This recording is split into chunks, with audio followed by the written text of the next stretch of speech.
maraming puno.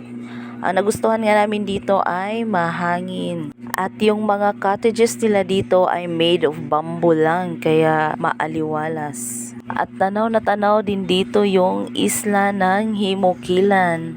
At itong puno ng talisay talaga ang kadalasan yung makikita sa mga tabing dagat. Masarap sanang maligo ng dagat, kaso lang medyo madumi yung tubig ngayon.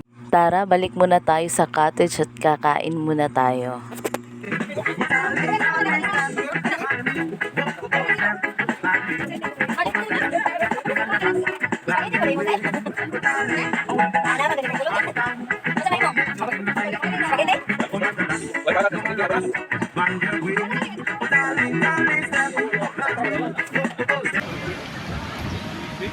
At after naming kumain, maya-maya bumili na naman sila ng karni ng baboy para